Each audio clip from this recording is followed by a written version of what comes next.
Okay, hello students, how are you all? So today we are going to see very important chapter that is chemical bonding. Under this chapter we are going to see another important topic, that is Vesper theory.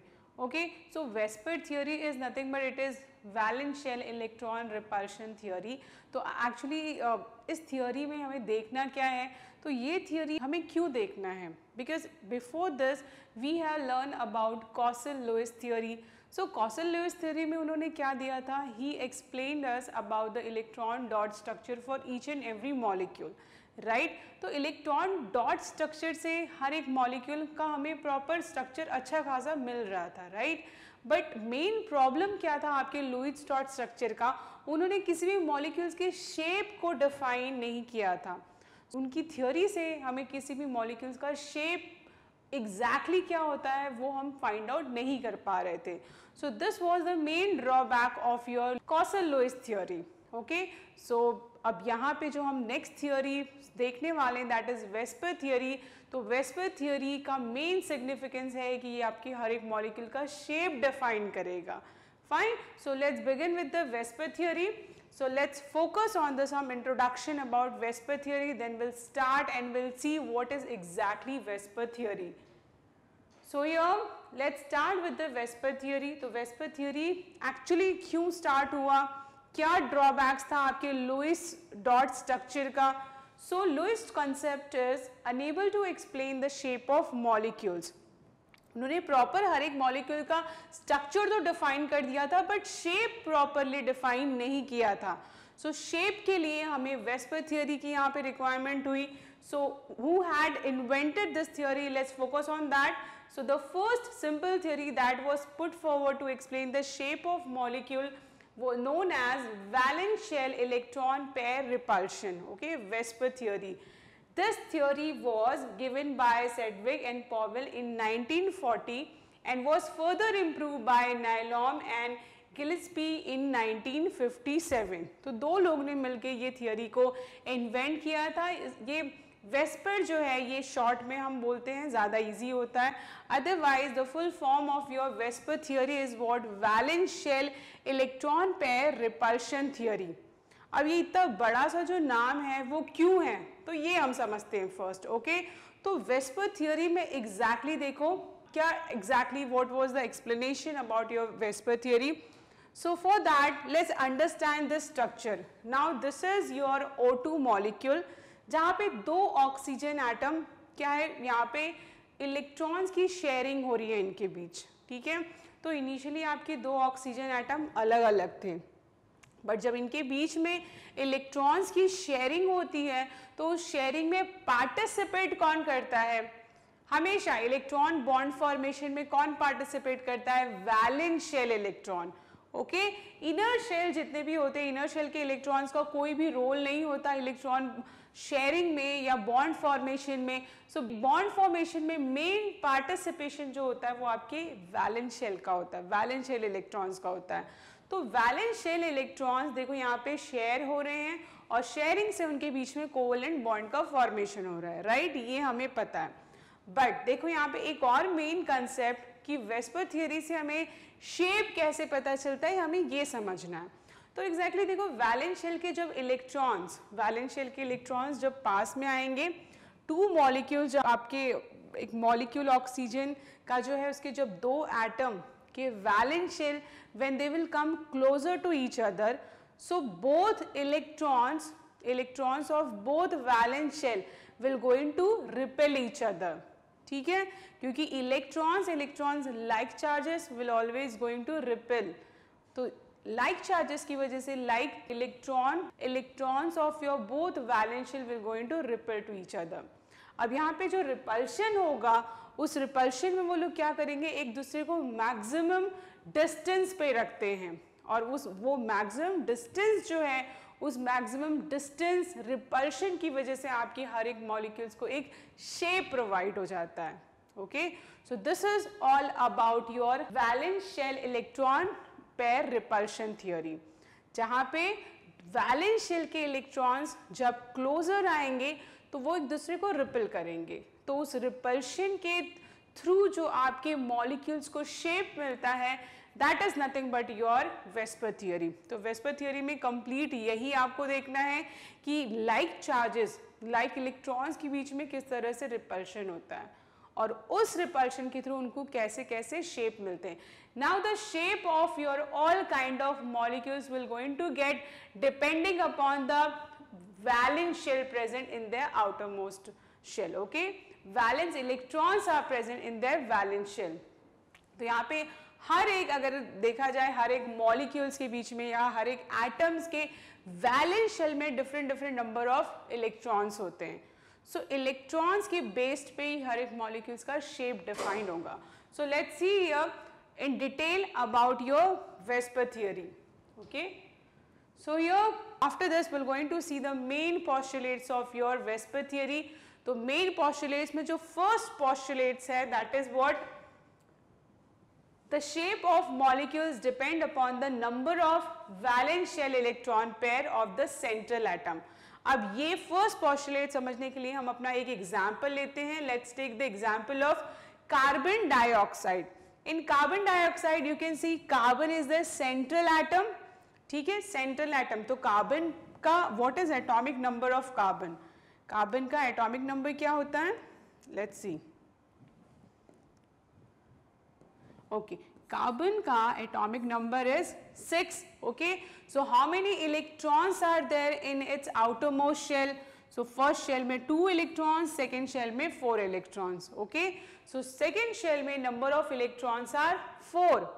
So carbon जो होता है अपने चारों electrons की sharing करता है, ठीक है, विथ 4 मोर अदर एलिमेंट्स और विथ सम अदर एलिमेंट। तो ये चारों इलेक्ट्रॉन्स जो होते हैं इसके बॉन्ड फॉर्मेशन में बिजी हो जाते हैं। जैसे कार्बन डाइऑक्साइड का ये स्ट्रक्चर आप देखोगे, सो कार्बन के चारों इलेक्ट्रॉन बॉन्ड फॉर्मेशन में कंप्लीटली बिजी हो जाते हैं। So what exactly our first postulate is saying? The shape of molecule depend upon the number of valence shell electron pair of the central atom. तो number of उसके कितने valence electron pairs हैं उस पर depend करता है आपके हर एक molecules का shape। ठीक है, जैसे यहाँ पे कितने number of electrons pair हैं? यहाँ पे 2 number of electron pairs हैं। अब यहाँ पे mostly valence shell में 2 type of electrons are there. What type of electrons are there? Bond pair electrons and lone pair electrons. Okay? So carbon पे जो lone pair होता है वो 0 होता है because carbon के चारों valence shell के electrons bond formation में busy हो जाते हैं and number of bond pair in your carbon dioxide is 2. Okay? So bond pair plus lone pair is nothing but your valence shell electrons. किसी भी molecules में number of valence shell electrons पे ही आपका shape depend होता है। And what is valence shell electrons? Valence shell electrons are nothing but bond pair electrons and lone pair electrons. Okay, तो ये दोनों का कॉम्बिनेशन जो होता है वो होता है वैलेंस शेल इलेक्ट्रॉन्स। तो कितने वैलेंस शेल इलेक्ट्रॉन है आपके आउटरमोस्ट शेल में उस पर डिपेंड करता है आपके मॉलिक्यूल्स का shape. So this is the first postulate where shape of your molecules depends upon the valence shell electrons. Okay, so this is the first postulate. Second, अगर हम देख ले एक और example, let's talk about one more example. Okay, for example, we are having water molecules. So water is H2O. Fine, water is H2O. Oxygen is central atom. Oxygen, its atomic number is 8, right? So oxygen का central atom, oxygen is central atom. Let's draw the atomic structure of your oxygen. Oxygen का ये nucleus है, proton, neutron. In the first shell there will be 2 electron. In the second shell there will be 6 electron. तो ये first shell हो गया and this is your second shell, right? So in the first shell number of electrons is, let's change the color. Okay. So first shell में 2 electrons are present, in the second shell 6, 1, 2, 3, 4, 5 and 6, right? So 6 electrons are present, ठीक है? Now it is surrounded by two hydrogen atom. So hydrogen, as we know that its atomic number is 1. So 2 hydrogen is there. So this is nucleus of your hydrogen and this is first shell. Number of electrons are present in your hydrogen is only 1. Okay. Here also 1 hydrogen is present. So 1 hydrogen with 1 electron. तो यहाँ पे देखो इसका oxygen का एक electron, ठीक है, एक इलेक्ट्रॉन और हाइड्रोजन का 1 electron from this side. Here also 1 electron from oxygen and 1 electron from hydrogen. They are participating in bond formation. ठीक है. So out of 6 electron in the outermost shell of your oxygen, how many electrons are participating in bond formation? Only 2 electrons. ठीक है. Out of 6 only 2 are participating in bond formation. And how many electrons are free? How many electrons are free on oxygen? There are 4 electrons which are not at all participating in bond formation. So let's count 1, 2, 3, 4. 4 electrons are completely free. अगर इसको आप और हम अच्छे से draw करें structure को, so we can assume like that 1, 2, 3, 4, 5, 6. So only 2 electrons of oxygen are participating in bond formation and 2 means 4 electrons means 2 lone pair of electrons are free. Okay, तो कितना bond pair हो गया? Bond pair electrons in the case of water molecule is 2 and lone pair of electrons in the case of water molecule is again 2 only. So this is called as bond pair and lone pair. Bond pair जो bond formation में participate हो रहे हैं electrons, उसको हम कहते हैं bond pair electrons. एक bond में 2 electrons होंगे, so 2 electron is 1 pair, okay, and 4 electron is 2 pair, so 2 bond pair and 2 lone pair are present in the case of water molecules. ठीक है. लोन पेयर मीन्स क्या होता है? जो electrons bond formation में participate नहीं करते, electrons which are lonely, lone means lonely, which are not participating in bond formation, they are completely free to move anywhere. ठीक है. उनमें देखो कहीं भी रेस्ट्रिक्शन नहीं है, वो एक बहुत इजीली वो एक्सपांड हो सकते हैं. Okay. So these 2 electrons or you can say 2 lone pair of electrons are free on oxygen atom. So this is called as bond pair and lone pair of electron. एक और यहाँ पे देख लेते हैं हम. So this bond pair and lone pair वाला part will be clear in your mind. Bond pair and lone pair is very important term and very critical point. That's why we need to understand this. Okay. So एक और example हम देखेंगे about bond pair and lone pair in the case of ammonia. Okay, fine. Let's see now. Okay. So for example, in the case of ammonia, let's check how many bond pair and how many lone pair are present in the case of ammonia. So central atom क्या होता है? Central atom जो single होता है या जिसके electronegativity ज्यादा होती है. ठीक है. This is your central atom. अगर ऐसे भी आप नहीं चेक कर पा रहे तो आप ये चेक करिए कि जो एटम सिंगल होता है वो आपका सेंट्रल एटम हो जाता है. So in this case nitrogen is single atom, so this will be your central atom. So nitrogen, its atomic number is 7, electronic configuration is 2, 5. Okay. So let's draw it. Outermost shell में कितने electrons हैं? Valence shell में 5 electrons हैं. सो 1, 2, 3, 4, ठीक है, 5. And how many hydrogens are attached to ammonia? 3 hydrogen, and each hydrogen is giving its 1 electron which is forming bond with nitrogen. ठीक है. So how many bond pair is there in the case of ammonia? Bond pair present in case of ammonia is 3 and lone pair present in ammonia or nitrogen is 1. So this is called as bond pair and lone pair, which is very important to understand. Okay. So this is all about bond pair and lone pair. और ये दोनों के combination को हम क्या बोलते हैं? ये दोनों के कॉम्बिनेशन को हम बोलते हैं valence shell electrons, valence shell electrons. तो हर एक मॉलिक्यूल्स का जो वैलेंस शेल इलेक्ट्रॉन्स होता है वो डिसाइड करता है उसका शेप, ठीक है। So this is all about your first postulates. Now let's see the second postulates. So this is first postulates. Now let's see the second one. These pair of electrons tend to occupy such position in a space that minimize repulsion and thus maximize distance between them. अब यहाँ पे देखते हैं, one again we're going to see the example of carbon dioxide only. Second postulates के according what Vesper theory is saying कि valence shell में जितने भी इलेक्ट्रॉन्स हैं, वैलेंस शेल मतलब आउटर शेल में जितने भी इलेक्ट्रॉन्स हैं, ये सारे के सारे इलेक्ट्रॉन्स में वैसे भी बहुत ज़्यादा रिपल्शन होता है, तो what they are trying to do, they try to keep themselves very far from each other at maximum distance. जितने ज़्यादा डिस्टेंस पे रहेंगे उतना उनके बीच में कम रिपल्शन होगा।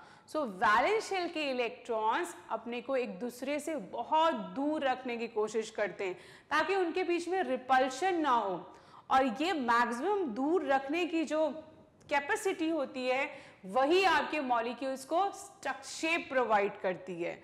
सो see what first postulate is saying, first postulate is saying कि number of valence shell will decide the shape of molecule. Second postulate is saying these electrons which are present in the valence shell, they are trying to keep themselves away from each other, ठीक है। और ये दूर रखने के दौरान जो उनके बीच में एक शेप फॉर्म होता है, that is the shape of your molecules, okay। तो जब वो एक दूसरे को बहुत डिस्टेंस पे रखते हैं तो इसी टाइम उनमें एक शेप फॉर्म हो जाता है। So this is how your molecules are getting shape, fine. So ये आपका, this is what your Vesper theory is doing. Your Vesper theory is, it is giving shape to your molecules by these postulates. So these are the two postulates. First में आपको number of valence shell electrons कितने हैं identify करना है।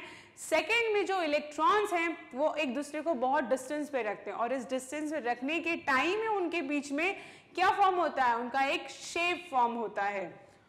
So this is the second postulate. Third postulate is very very very important. What is about third postulate? When two or more resonance structures can represent a molecule, the VSEPR model is applicable to any such structure. अब यहाँ पे third postulates में we have to see कि the repulsive interaction of electron pair decrease in the order. So we have to understand lone pair is too much as compared to lone pair, bond pair, and which is more than your bond pair. अब इसका मतलब क्या होता है, ये हम ये water molecules के थ्रू समझते हैं।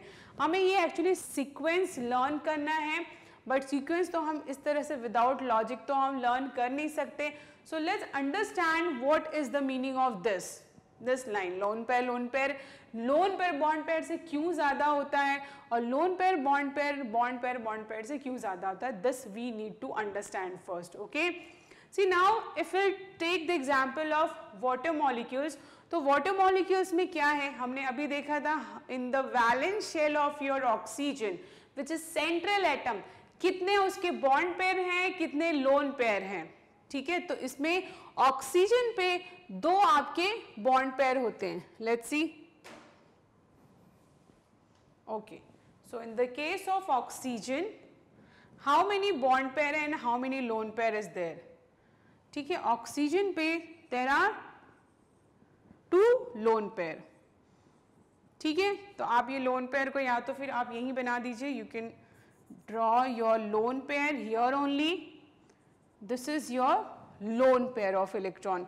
बॉन्ड पेयर क्या है, बॉन्ड में जो इलेक्ट्रॉन्स हैं that is nothing but your bond pair. Now what they have given, lone pair जो इंटर रिपल्शन होता है वो बहुत ज्यादा होता है as compare to bond pair and lone pair bond pair. Why this is happening, let's see the logic behind this. अब यहाँ पे आप एक सिंपल सा एग्जाम्पल ले सकते हो। ये तो जो इलेक्ट्रॉन्स हैं बॉन्ड पेयर वाले वो 2 एटम के बीच में प्रेजेंट हैं, ठीक है। तो इनका जो रिपल्शन है या इनका मूवमेंट है वो बहुत ज़्यादा रिस्ट्रिक्टेड है।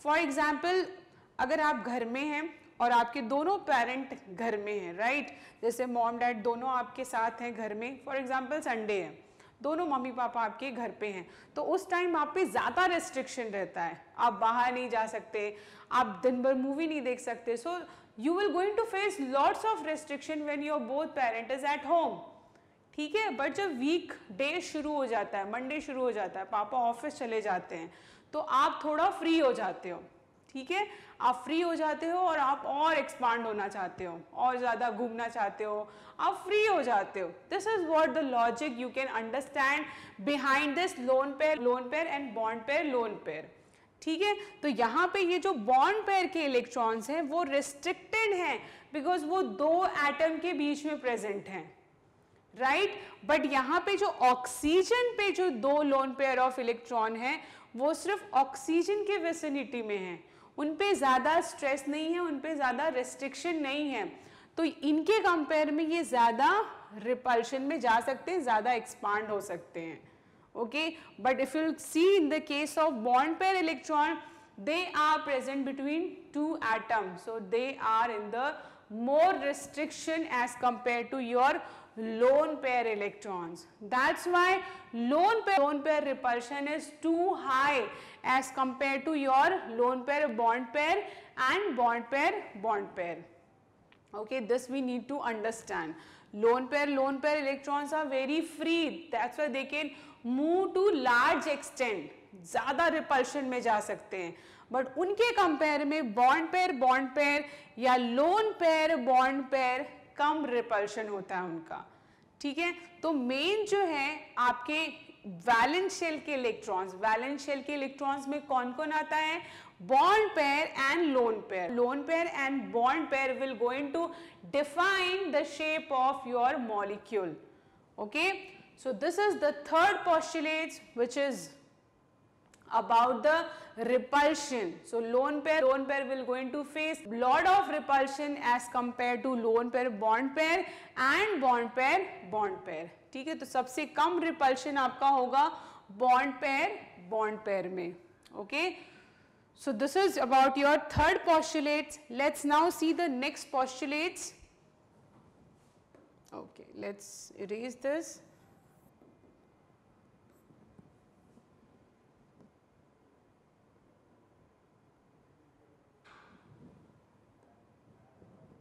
Okay, so now let's see this, very important.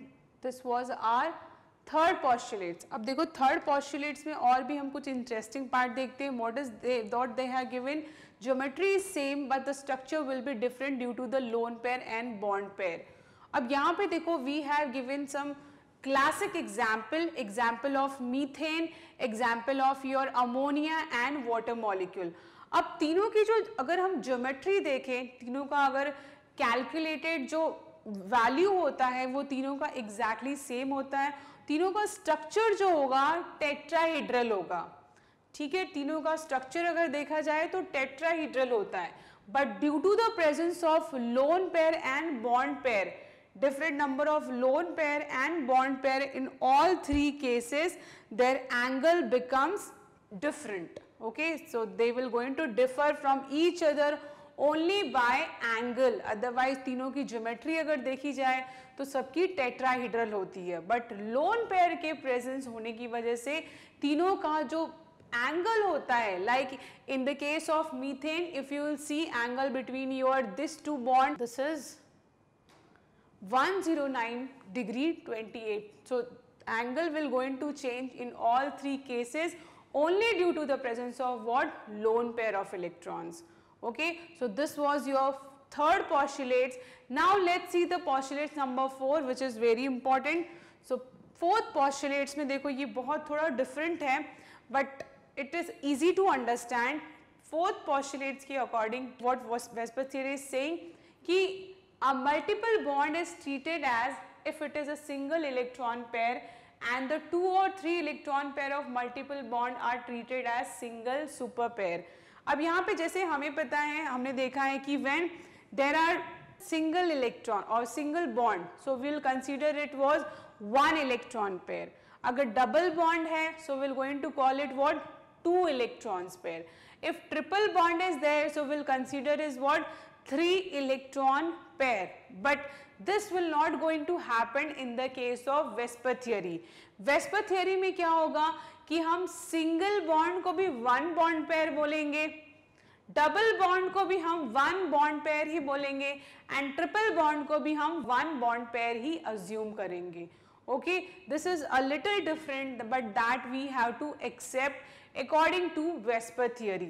So what is exactly, if there will be single bond so you have to consider 1 electron pair. Double bond होगा so again you have to take what 1 electron super pair. Triple bond को भी हमें 1 electron super pair ही assume करना पड़ेगा. Let's take example for this. Okay, for example we are having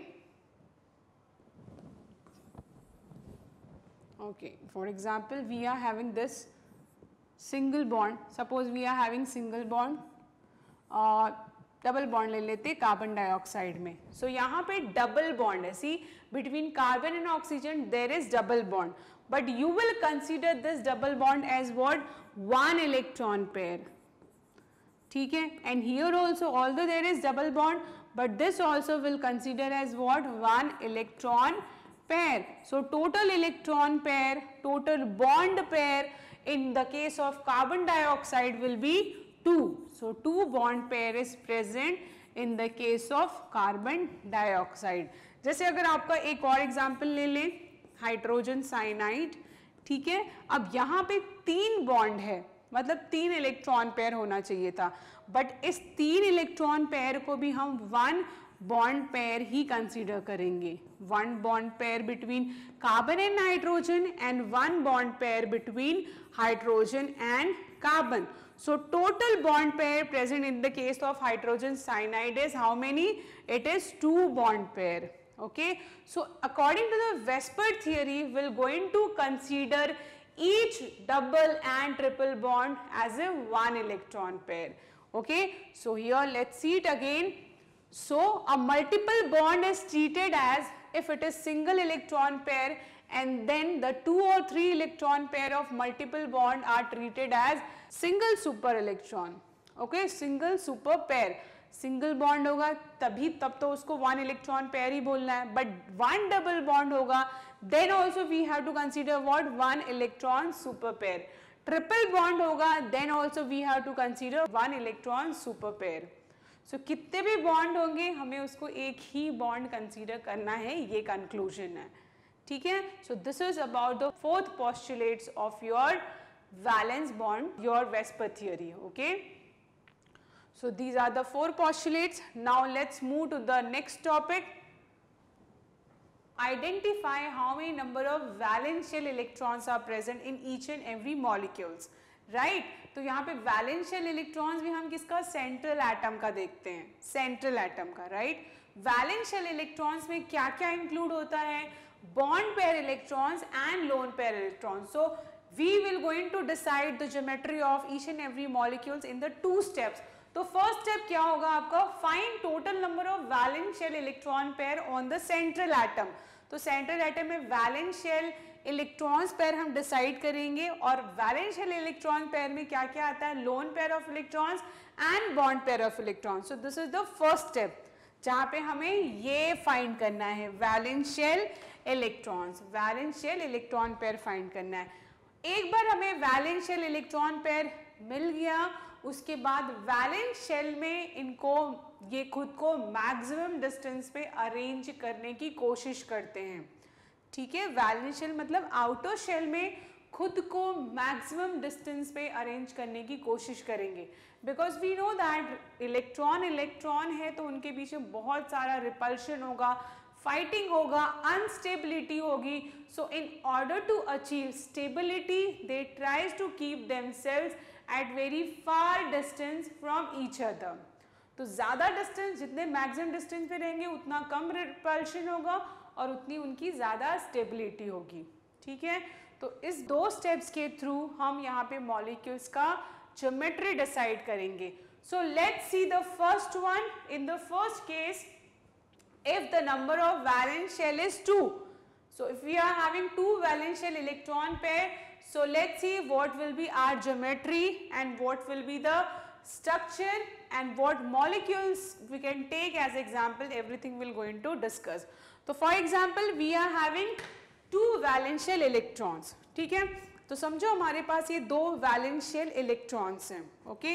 अब ये क्या है, ये आपके ऑर्बिटल्स हैं, आपके हर एक ऑर्बिटल्स में one electron pair है, 1 electron pair here and 1 electron pair here, ठीक है। तो कितने 2 valence shell electron pair हैं, तो एक इलेक्ट्रॉन पेयर यहाँ है, एक इलेक्ट्रॉन पेयर आपका यहाँ है, फाइन।